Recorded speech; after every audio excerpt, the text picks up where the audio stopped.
अर्धनारीश्वर ज्योतिर्लिंग में लगी कतार भक्तों की।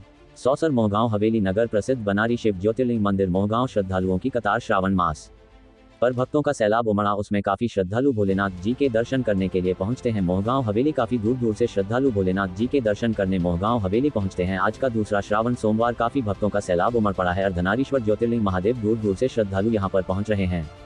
सौंसर से मंगल सिंह सोलंकी की रिपोर्ट।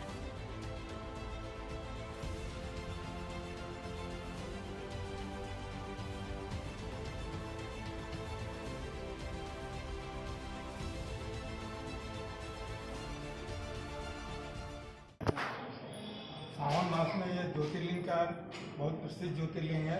अर्धनारीश्वर ज्योतिर्लिंग माना गया है और 12.5 ज्योतिर्लिंगों में इस ज्योतिर्लिंग का स्थान है, जिसके लिए भारी संख्या में लोग यहाँ पर सावन मास में पूजा करने आते हैं। और आज सावन मास का दूसरा सोमवार है, इसीलिए हम लोग सौंसर से यहाँ पूजा अर्चना करने के लिए आए हुए हैं। और क्या विशेषता तो यही है कि अब 12.5 ज्योतिर्लिंगों में ज्योतिर्लिंग है, यही अपने में बहुत महत्ता रखता है। और पूरे देश में जिस तरीके 12.5 ज्योतिर्लिंग माना गया है, देश में 12 ज्योतिर्लिंग का लोग दर्शन करते हैं, इसीलिए अर्धनारीश्वर ज्योतिर्लिंग का यहाँ भी दर्शन करने के लिए लोग भारी मात्रा में लोग आते हैं। नमस्ते, मेरा नाम लक्ष्मीचंद चौकसे है। मैं सौसर निवासी हूँ। ये शंकर जी के मंदिर की बहुत महिमा है। यहाँ बहुत दूर दूर के व्यक्ति दर्शन हेतु आते हैं और ये सावन मास बहुत फेमस मास है। मतलब इसमें भगवान शंकर जी के दर्शन हेतु सब लोग आते हैं।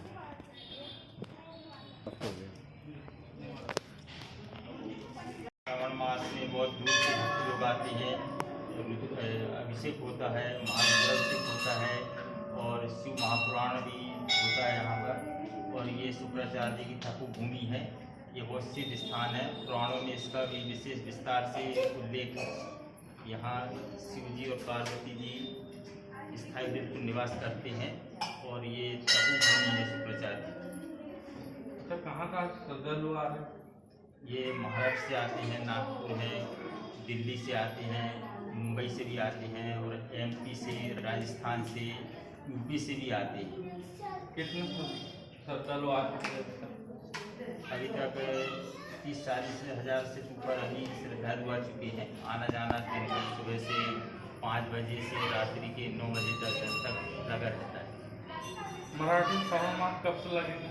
ये अभी हरियाली अमावस्या से मराठी श्रावण मास शुरू हो जाएगा। हिंदी का अभी ये गुरु पूर्णिमा से 13/7/2022 से शुरू प्रारंभ हो गया है। ये रक्षाबंधन तक अभी हिंदी वालों का अभी श्रावण मास प्रारंभ है। क्या नाम है? राजेश तिवारी, छिंदवाड़ा, रघुवंशीपुरा, छिंदवाड़ा। अर्धनारीश्वर मंदिर के महासचिव से बात करूँगा।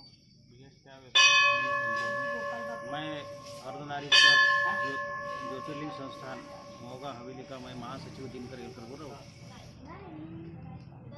हिंदू पंचांग के अनुसार अभी श्रावण मास चालू है और यह श्रावण मास का ये दूसरा सोमवार है। शास्त्रों में श्रावण मास का बहुत महिमा है।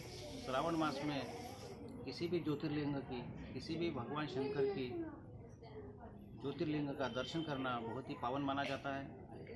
और यह ज्योतिर्लिंग विश्व के 12.5 ज्योतिर्लिंगों में से आधा ज्योतिर्लिंग की मान्यता है और इसलिए यहाँ पे सारे देश से श्रद्धालु यहाँ पे अपनी अपनी कामना पूरी करने के लिए यहाँ आते हैं और यहाँ पे उनको अच्छी फलश्रुति होती है। इस ज्योतिर्लिंग की महिमा है कि ये भारत के हृदय स्थल में स्थित है और जितने भी केदारनाथ, रामेश्वर, इनके सबके सेंटर में, इसके एकदम हृदय स्थल पे यह ज्योतिर्लिंग स्थित है और इसलिए यहाँ पे जो भी हृदय से अपनी मनोकामना मांगता है वो अवश्य पूर्ण होती है। वैसे भी श्रावण मास में किसी भी ज्योतिर्लिंग के दर्शन करना काफ़ी फलदायक माना जाता है और इसीलिए सभी श्रद्धालुगण यहाँ से कई वर्षों से आ रहे हैं और अपनी अपनी मनोकामना यहाँ से पूर्ण होती है। कितने श्रद्धालु आ चुके हैं अभी तक? अभी तो उसकी गिनती नहीं है यहाँ पे, क्योंकि दिन भर श्रद्धालुओं का तांता लगा हुआ रहता है। सामने के प्रांगण में कई गाड़ियाँ रहती है और यहाँ पे समुचित व्यवस्था भी है, किसी को कोई यहाँ पे असुविधा नहीं है। पेयजल वगैरह साफ़ सफाई की सभी व्यवस्था है। पूजा सामग्री की व्यवस्था अपने मंदिर में संस्थान की तरफ से है, ऐसी कोई दिक्कत नहीं है और श्रद्धालुओं के लिए काफ़ी यहाँ पे व्यवस्था है।